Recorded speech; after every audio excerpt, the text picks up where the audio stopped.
ఏపీలో కరోనా కేసులు వెలుగు చూడడంతో వైద్య ఆరోగ్య శాఖ అప్రమత్తమైంది. ఏపీలోని అన్ని ప్రభుత్వ బోధనాసుపత్రుల్లో తిరిగి కోవిడ్-19 స్క్రీనింగ్ పరీక్షలను ప్రారంభించింది.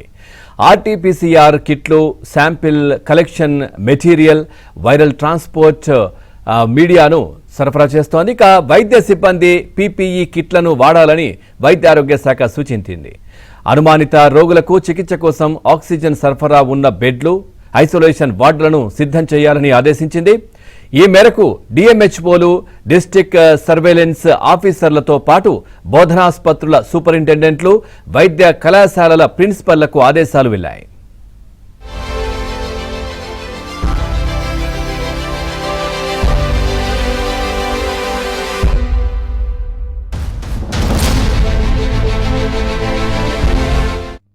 రైట్కి ఇదే విషయానికి సంబంధించి మరింత సమాచారాన్ని మా కరెస్పాండెంట్ సత్య అందిస్తారు. సత్య, ఏపీలో కరోనాపై అలర్ట్ అయితే ప్రస్తుతం కొనసాగుతోంది. సో ఎట్లాంటి జాగ్రత్తలు తీసుకుంటున్నారు? పూర్తి డీటెయిల్స్ ఏంటి?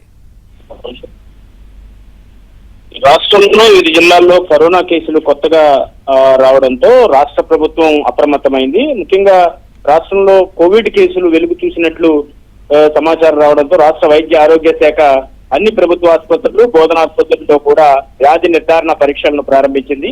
ఆర్టీపీసీఆర్ కిట్లు, నమూనా సేకరణ సామగ్రిని ఇప్పటికే సమకూర్చుకుంది. శ్వాస సంబంధ వ్యాధులు పెద్ద సంఖ్యలో వెలుగు చూస్తే తక్షణమే డైరెక్టరేట్ కు సమాచారం ఇవ్వాలని కూడా ఇప్పటికే ఆయా ప్రభుత్వ వైద్యశాలలకు సమాచారం ఇవ్వడం జరిగింది.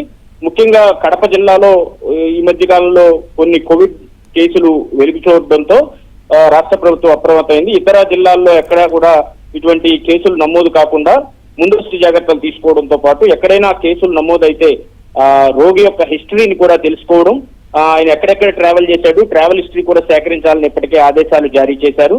స్క్రీనింగ్ పరీక్షలకు కూడా ఇప్పటికే ప్రారంభించారు. ఆర్టీపీసీఆర్ కిట్లు, sample collection material, viral transport మీడియాను కూడా ఇప్పటికే రాష్ట్ర ప్రభుత్వం సరఫరా చేస్తోంది. వైద్య సిబ్బందికి కూడా పీపీఈ కిట్లు వాడాలని కూడా ఇప్పటికే సూచనలు అందజేశారు. ఎందుకంటే ఫీవర్ లక్షణాలతో ఎవరైనా లేదా కోవిడ్ లక్షణాలతో ఎవరైనా వస్తే ఆ వార్డులో ఉండే వైద్యులందరూ కూడా పీపీఈ కిట్లు కంపల్సరీగా వాడాలని కూడా ఇప్పటికే ఆదేశాలు ఇచ్చారు. ఈ మేరకు డిఎంహెచ్ఓలకి, డిస్ట్రిక్ట్ సర్వేలెన్స్ ఆఫీసర్లతో పాటు బోధనాసుపత్రుల సూపరింటెండెంట్లకు కూడా స్పష్టమైన ఆదేశాలు రాష్ట్ర వైద్య ఆరోగ్య శాఖ నుంచి ఇప్పటికే వెళ్లడం జరిగింది. ఇదే సమయంలో కోవిడ్-19 కి సంబంధించి ఒక సోషల్ మీడియాలో జరుగుతున్న ప్రచారం ఏదైతే 2 చనిపోయారు ఈ కోవిడ్ వచ్చి అని చెప్పి ఏదైతే ప్రచారం జరుగుతుందో అది తప్పు అని ఇప్పటికే రాష్ట్ర ప్రభుత్వం నిర్ధారించింది. దీర్ఘకాలిక వ్యాధులతో చనిపోయిన కేసులను కూడా ఈ విధంగా అసత్య ప్రచారం చేస్తున్నారు. ఇటువంటి ప్రచారాలు చేయొద్దని కూడా రాష్ట్ర ప్రభుత్వం ఇప్పటికే హెచ్చరించిన పరిస్థితి అయితే ఉంది. Right, thank you Satya, thanks for the updates.